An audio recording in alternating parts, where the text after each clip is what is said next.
You're listening to Kerry Lutz's Financial Survival Network, where you get valuable information you just can't find anywhere else. To thrive in today's trying times, you need the Financial Survival Network, now more than ever. Go to financialsurvivalnetwork.com and get your free newsletter and gift. Financial Survival Network, now more than ever. Welcome. You are listening to and watching the Financial Survival Network. I'm your host, Kerry Lutz. You know, we're all about entrepreneurism on this show. I'm a serial entrepreneur myself, a startup junkie, a turnaround specialist in a past life. And anytime I can get anyone on here who can bring you and help you realize the skill sets you need to succeed at being an entrepreneur, I feel like I'm really doing you a service. And right now with me is Aaron Bear. And Aaron, you've got a kind of storied career here. Entrepreneur strategist, best-selling WSJ author of Exponential Theory, which I'm really looking forward to exploring further with you. I mean, you're the entrepreneur in residence at Arizona State University, Singularity University at NASA, which scares the heck out of me, even taught at Stanford Design School. I mean, I could go on and on with your bio, but we're not here to talk about your bio. We're here to talk about how you have succeeded as an entrepreneur, how you've scaled up and made multi-billion-dollar corporations, and how you got out of it alive. So it's great to have you on. Hey, first, tell us what your website is, Aaron. Yeah, you can learn more about me at aaronbear.com, AARONBARE.com. All right, great. Good to be here, Kerry. Hey, as always, if you got a question for Aaron or myself, you can shoot us an email, kl@kerrylutz.com. So first, how'd you become an entrepreneur? Because really, I think we're down to about maybe 20% of the population out there is somewhat entrepreneurial. It's kind of a unique skill set. How did you wind up following this path? Well, I give credit to my parents. I did grow up in a household that when I was 12, my dad left his company and cashed out his 401k and everything and started a Subway sandwich franchise. And that was before Subway got really big. So that was my first job when I was 12. I was a sandwich artist and learning entrepreneurship at the same time. So from there, I kind of caught the bug of my dad had a lot of freedom to do what he wanted when he wanted, and was always there for me as a kid. I played a lot of soccer, and he kind of worked his schedule around. I was like, I want to grow up and be like my dad. So here I am, doing a few more entrepreneurial ventures than he did because he allowed me to get started when I was 12. When he started, when he was probably well into his 40s. So. Wow. So he got bitten by the entrepreneurial bug in his 40s. Got tired of the corporate rat race and ventured out on a Subway franchise. You look like you're pretty in shape. So obviously you got your fill of Subway at an early age here. Well, as in life, everything is a constant reminder. They got to keep things in balance. So I won't say I've always been in shape throughout my adult life, but I have laid off the Subway sandwiches for a long time. So. All right. Well, I love the Subway tuna sandwich, but I can't eat the bread anymore. Low carb all the way for me. But getting on to more serious matters. So you sold 12 companies. You built 3 nonprofits, built 3 accelerators, billions of dollars in results. If you could briefly sum up your secret to success, besides hard work, that's understood. Too many of you out there are working way too hard and not getting results. Hard work isn't enough, is it? No, I'm not a big believer. I think everyone says hard work is the way to grind it out and get there. I think you have to have intentional work. And I have a program called Exponential Mindset, Belief, and Attitude that really is the practice of exponential theory, which exponential theory is a theory about thinking big. And part of that is, to find a passion, purpose that regardless if you got paid or not, that you could do. And I can even say, the mother of my children, her name's Jennifer Bear, and she built several million people in an audience in social media, largely by following her passion. She just, wanted to do crockpot recipes and bring them home to family. And we had crockpot recipes all the time. And she ended up growing millions of people following her. 9 million people a week went to her website, all because she was persistent and diligent and really followed this strategy of thinking bigger and bigger about how, what are the channels she could partner with, what are the relationships she could have. And we ultimately she became the ambassador and face of Crockpot, the brand, which ultimately got her to, at one time, being ranked number 7 in the world in chefs and social media. And I think that it all comes back to not that she had any special skill, it's that she followed her passion. And then I think there's another part of that is a lot of people are resistant to money. And I know your show is called the Financial Survival Network. Part of my book in Exponential Theory is I talk about thrivability, which is on the other end of survivability. And the idea is, a lot of people are afraid of money because they've been taught all these, it's the root of all evil. It's, money, what you resist, all these different things that become belief systems that in the end, money is just a tool. It should not be the end game. It should not be the goal. I've created more results when not focused on the money, just focused on making an impact. And I think that is where, when you follow your passion or purpose, and what I've seen with all these different people that I interview in Exponential Theory, which include Elon Musk and Bill Gates and different people that have really been exponential, they started with an idea and they just stayed. They had a long-term vision for that. I think Bill Gates, I put a quote in the book that far too many people in 1 year, they overestimate what they can do in 1 year, but they underestimate what they could do in 10 years. I think that longer term vision on your purpose or your passion will help people actually be a lot more successful. Is that not thinking about the economic downturn today, knowing that the economy is going to swing up and down as your chart in the background on your graphic shows. It's the fact that you got to weather the storm to really find the exponential curve to where things start to take off. And I've helped a lot of companies work through that persistence and determination to do that. But it is comfortability with money, really having a long-term vision of your passion, building to understand what your value is, what you're bringing to the market, and really just continually working towards that and iterating and learning. Learning and growing is the key to everything. So I take it you spent some time in California. The state is not in the best of shape right now, and yet entrepreneurs continue to start there, although there is definitely a move out of California. If someone's in California, do you tell them to leave and go to Texas or Florida or some other more favorable state? Or how do you advise somebody on that? Because look, we got external issues wherever you're going to be. The soil for starting a new business can be very rocky and inhospitable. And yet when a state kind of goes out of its way to make your life difficult, is it time to leave that? And this is just an aside, I realize, not within the confines of what we're talking about here.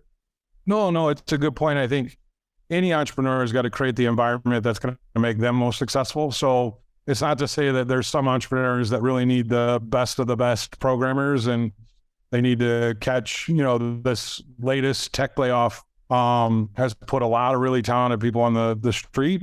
So there's going to be an exponential number of startups that come out of this last little downturn in the tech layoffs because, one, all those people can find other jobs fairly quickly. Yet they also realize that with the exit packages, they could actually go for their passion or purpose, start something, build something.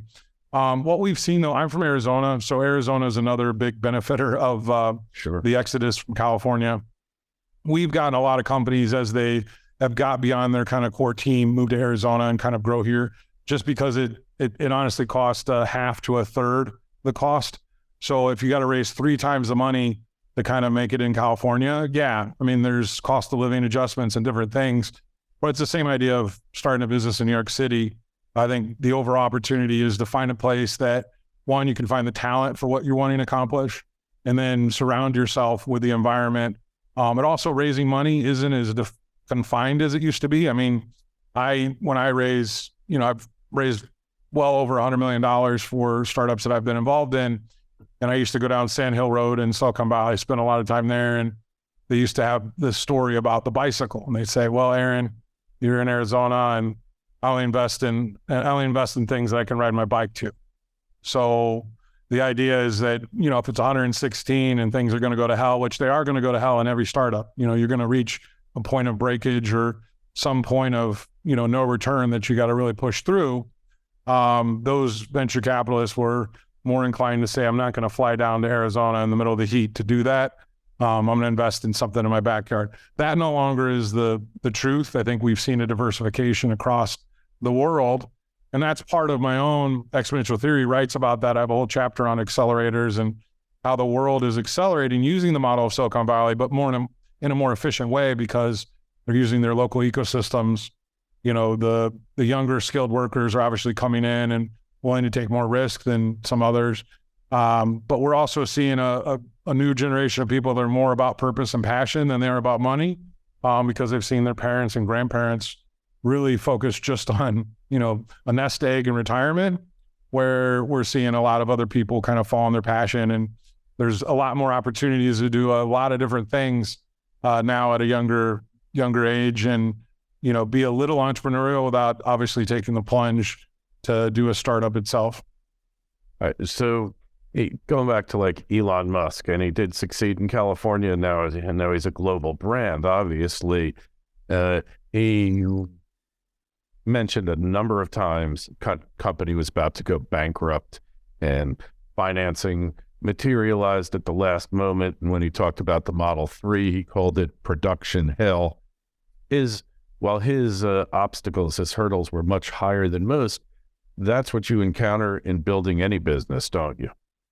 Yeah, I think there's critical moments in the book. I cover quite a few of these. Elon Musk in particular, like you said, a story that most people don't know is Mercedes-Benz Daimler actually came in with $100 million at a critical point early in the 2000, I'm going to say 8 or 9 area where Tesla was about to go under, and they made an investment. They ended up selling a few years later for probably an 8x or 10x gain. But what's interesting, that one stake that they had would actually be worth more than the market capitalization of the whole company at this point. So not thinking long-term about what Tesla was, they did believe in it enough. They just didn't have a longer-term enough vision. The same with Google, Sergey Brin and Larry Page, about in 1999, Excite came to them, was going to buy their search browser for $1 million. And they were really considering it because they're like, this isn't going to allow us to think big enough. So let's, which Google's enabled them to probably think bigger than any other company.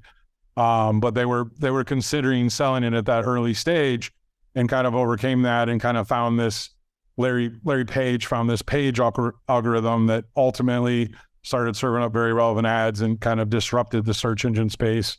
That's where the longer term vision, all these companies have been tested. Even, as you mentioned in 2018, there was a period where Tesla, before its really, steep incline, really didn't know if it was going to make it or not. And I think this was, where there's rumors that Elon Musk was talking to Tim Cook at Apple and different people to figure out who could be a buyer or someone that could hold that over. Within a few months later, then the company was worth hundreds of billions of dollars and kind of on its route. So, it doesn't matter what stage companies are today, they are able to be disrupted. And I think that's what we're seeing more and more of as, we see the banks and the banking industry as well as just about every industry has been disrupted because of emerging technologies. I think the important part is to have a longer term vision, to understand how you can see that long term and get everybody focused on a longer term vision, and then figure out how you can fill in and make sure that you're, growing at a rate that you're not going to obviously bankrupt yourself along the way. It's a complex, I have a thing called VUCA in the book that is about vulnerable, uncertain, complex, and ambiguous. And there's a model that I use that's turned that into vision, understanding, clarity, and agility. And it really creates, an ability to kind of weather through some of these storms, which the external environment, whether it's, a government, taxation, all these different things that you mentioned, they're all variables. There's pros and cons of, every decision. And I think part of what I've also created in the book is something called the Rhodium Rule, which is to think about the entire ecosystem. So I'm sure you've heard the golden rules. Think about how people want to be, how you want to be treated. treat others that way. And then there's a platinum role, which is think about how they want to be treated. I came up with this role, the rhodium role, that really is think about the entire ecosystem, which is what we need to do in politics as well as in CEOs, is think about all the unintended consequences of making the decisions we make and thinking through those, because frivolous decisions, as we see, have backfired on just about every leader in the world by not really thinking through those, just making them. Yeah. The law of unintended consequences is alive and well. I think its leading temple is in the capitals of the world, especially Washington, D.C., but in the boardrooms of American corporations as well. It's interesting going back to Tesla.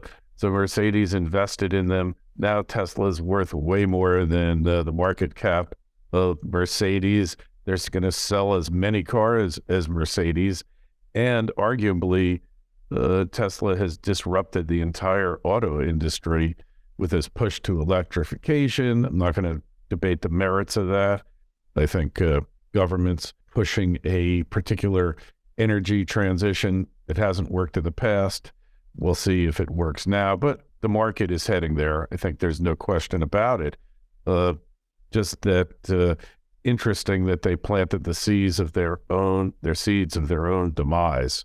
Don't just survive, thrive. The Financial Survival Network. Goldterra Resource Corp is a gold exploration company that has assembled a highly prospective district-scale land position on the doorstep of the city of Yellowknife in Canada's Northwest Territories. Goldterra is currently focused on expanding and delineating gold resources at the company's Yellowknife City Gold Project, with a goal of discovering over 5 million ounces. With ready access to infrastructure and multiple high-grade gold discoveries, Goldterra is on track to re-establishing Yellowknife as one of the premier gold mining districts in Canada. Goldterra trades as YGT in Toronto and YGTFF on the OTC. For more information, go to goldterracorp.com. That's goldterracorp.com. This is the Financial Survival Network. The information you need to thrive now more than ever. Well, I think, in the book, I cover a lot of those. Kodak's, Kodak owned the patent for the digital camera, and the digital camera killed Kodak. So there's quite a few stories of companies and people in the boardroom that made decisions based on the short term, not thinking long term where things were going to develop. And I think that's the key, that when I go into a boardroom in a global 100, in a company like Daimler, Mercedes-Benz, or Coca-Cola, or one of these companies, one of the things is to think a little bit longer term, because everyone is focused on this month, this quarter, this week. And I think, Jeff Bezos, the chapter I read about Amazon in the book really covers that Bezos was able to train the analyst to really think more longer term about Amazon, where they had, 19 years of negative quarters, that he was able to kind of get the analyst still to have buy decisions on his stock, because they knew how disruptive it would be. And that did pay off, obviously, where Amazon's, became one of the $1 trillion companies. As many of the companies before I wrote the book, or while I was writing the book, I covered these companies. And then really while I got published, all these companies hit this $1 trillion mark, which was quite amazing, because of their exponential thinking. Hey, and we should mention the book is Exponential Theory, The Power of Thinking Big. It's on Amazon and wherever fine books used to be sold. And it's also on audiobook. Very cool. And it's on audiobook as well, which I'm a big fan of. I've read hundreds of audiobooks. Read isn't exactly the right. Listen. I've absorbed. Acquire the knowledge of. Definitely. It's not as good as reading, but time-wise, it's much better. But I think, so many people I know, and this is personal, they always say your income is the average of your 5 closest friends. And there's a lot of truth to that. Your level of happiness is probably similar to that of your 5 closest friends. And the idea, like I've always been in smaller business, many people don't think big. They just can't do it. You just find it difficult because you're in your small little world, and to actually think outside of your existence and what you've achieved to this point is is a challenge. Do you find things like meditation, affirmations? Do you use anything like that? Yeah, I think it goes to everyone's on a personal journey, but I think the key point that you said, Kerry, was that you're your 5 closest friends. So the attitudes and behaviors, mindsets that they have really become how you think about the world. And that's where, candidly, we're getting lazier and lazier in thought. We're the extremes politically on either side or whatever, are disparaging because, we're seeing those 5 people become more and more extreme, whatever they think. And that goes to negativity about their own financial situation or positivity. So it's figuring out and being very intentional with the people that you spend time with, because they do become you, and they become what you eat, what all your different habits, if, drinking or drugs or any of these different things. If you look around your 5 closest friends or your kids' 5 closest friends, it's what I always say to other parents, is that you could probably realize what the habits that they will have because of those relationships. I think it is probably the biggest telltale sign of where someone's going to be, of who the people are they're hanging around with. And there's anomalies, there's different people that hang out. I've always been someone that's been friends with a lot of different people, but my 5 closest friends are all people that help me think bigger, and I help them think bigger.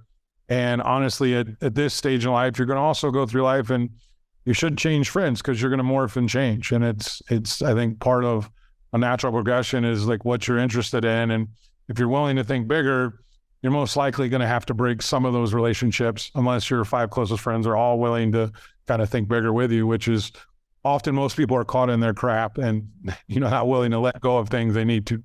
Hey, so I guess this touches upon the concept of the mastermind group, which is a big thing by Napoleon Hill, because you get ideas. So if you're with dynamic people and you're with people who are focused on growth, then you will be too. Do you have your mastermind group? Yeah, so we have a group called the XMBA. It's XMBA.io, and it's an annual membership. It's a learning community that we have a core curriculum that's based on the 7 universal truths that after I wrote this book, I had 1,200 pages, and I figured out 7 things that all exponential people do, and they're just truths. They're really simple things like we are our habits, attitude is everything, what we resist persists, the goal is not the end, to think is to create. We are, be in the moment, and we are all one, or we are all, and everyone is energy, and energy is everything. So these truths kind of permeate through this kind of curriculum, and what they do is a self-perspective look at yourself, and then in the mastermind, it creates a common language to help each other learn or grow.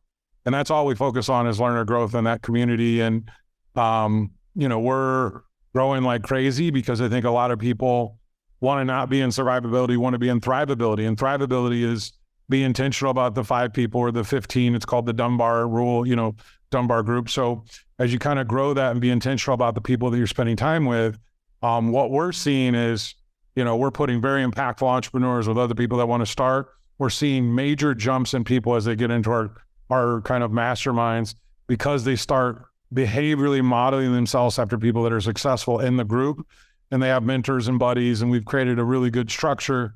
As I traveled the world doing these facilitations, I really also took every online course and every course in leadership development and really said, here's the best practices. So we've created this learning community, and our goal really is to create 1 million exponential leaders. So we're about 10,000 people in, and we're growing that. Really small fee to join, really something that we're excited about growing and really impacting everyone that wants to grow and have a community that they feel like is their home. And every Tuesday night we have a open conversation. Otherwise, mentors and buddies and meetups and things are going on all the time within our community. All right. So just give us the website again for that. It's xmba.io. So exponential mindset, belief, and attitude. And then you come in with whatever, and you come out with an exponential mindset, belief, and attitude. So xmba.io. Yeah. So what the world needs now is more exponential thinking, huh? I think that we have a lot of problems. We can always focus on the problems. What we need people is to solve them, think bigger about those. A lot of the small problems go away. It takes about the same amount of energy it is to solve a small problem as it is a big problem. It's just a matter of actually putting your energy into that big problem.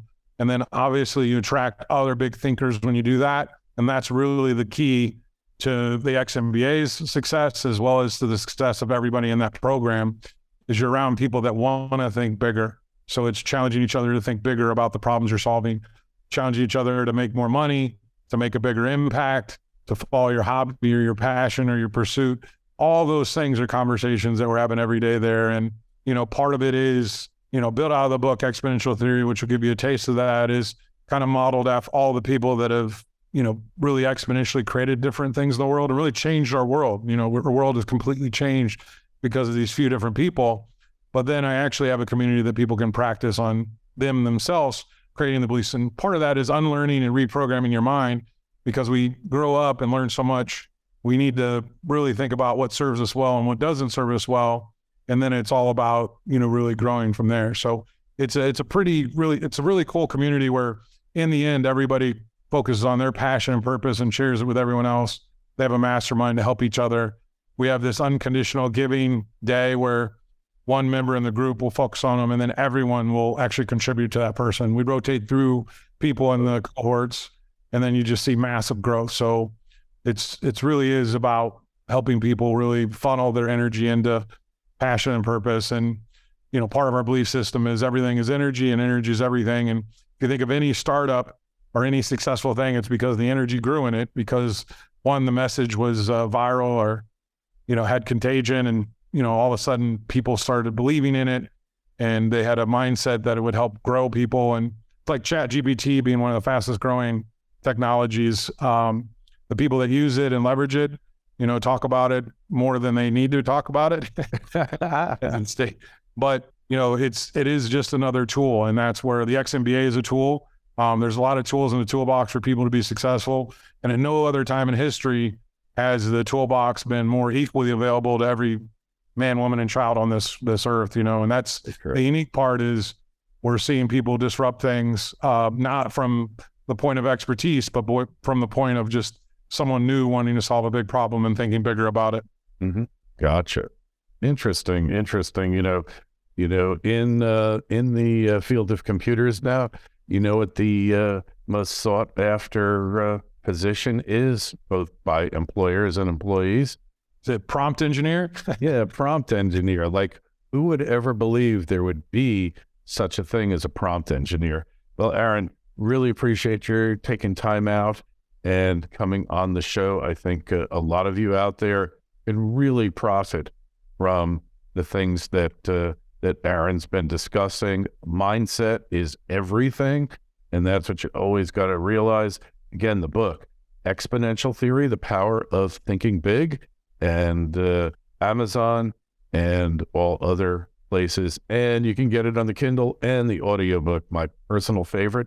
Again, if you have a question for Aaron, shoot me an email, kl@kerrylutz.com, and make sure go to the site, financialsurvivalnetwork.com. You'll see the show notes. You can click right to Aaron's site, aaronbear.com. Got that right? And Aaron, a pleasure. I hope we'll have you back again to talk more about what to me is really an incredibly interesting and exciting topic. Yeah, Kerry, love to come back, talk about the financial mindset that we have within Exponential Mindset that probably would help a lot of people listening to your network. Thanks for listening to Kerry Lutz's Financial Survival Network, your solution to today's trying times. For the latest, go to financialsurvivalnetwork.com. Financial Survival Network, now more than ever.